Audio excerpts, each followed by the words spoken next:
We put on more than 3 million votes yesterday. It's left the country with a lot of uncertainty. I wonder what you hope happens next. Well, we are ready to do everything we can to put our programme into operation. There isn't a parliamentary majority for anybody at the present time. The party that has lost in this election is the Conservative Party. The arguments the Conservative Party put forward in this election have lost. I think we need a change. That's not quite true. Labour is the party that lost. We gained seats in every region of the country. We won 3 million more votes on a much higher turnout. I think that is a pretty good result. Are you going to, it's clear the Conservatives are going to try and form a minority government, perhaps with the DUP. Are you going to try and block their every move, or are you going to be prepared to offer any kind of compromise?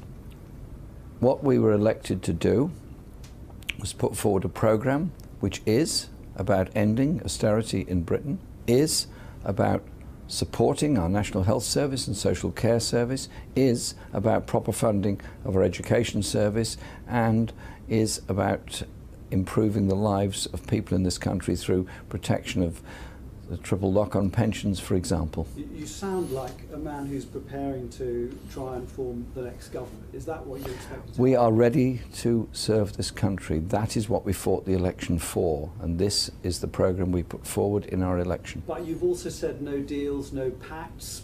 Is that also the case? We're offering to put forward the programme on which we fought the election. We have done no deals or no pacts with anybody. We're there as the Labour Party with our points of view. Everybody knows what they are, and everyone can see the huge increase in our support because of the way we conducted the election and the comprehensive nature of the programme we put forward. Do you envisage then, I mean, that you will be able to form a minority government, or are we heading, as many people are predicting, for another general election? Well, Parliament must meet, and Parliament will then have to take a decision on what happens when a government puts forward the Queen's speech. We will put forward our point of view. We are, of course, ready to serve. Do you think that in all this uncertainty the Brexit negotiations should be delayed? It's supposed to be happening in 11 days' time. They're going to have to go ahead because the Article 50 has been invoked. The government in office in 11 days' time will have to conduct those Brexit negotiations. Our position is very clear. We want a jobs-first Brexit.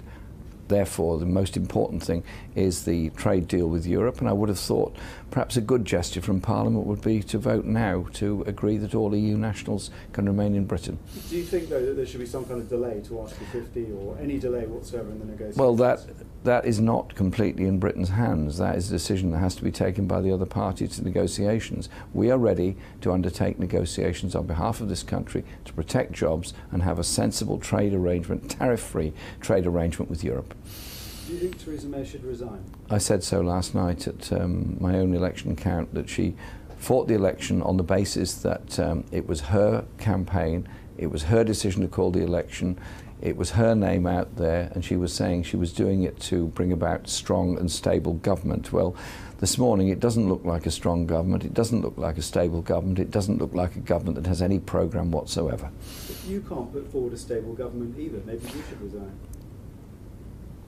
We've just been elected to Parliament only a few hours ago, and my party has had a huge increase in its vote. We've gained seats all over the country, in every region of this country and in Scotland and Wales. I think everyone in the Labour Party, and everyone who supported the Labour Party yesterday, young people, old people, everyone in between, I think they should be very proud of what we achieved yesterday. Just to be clear, are you saying you are the victors and that you should be forming the next government? We put forward our policies, strong and hopeful policies, and they've gained an amazing response and traction. I think it's pretty clear who won this election. So you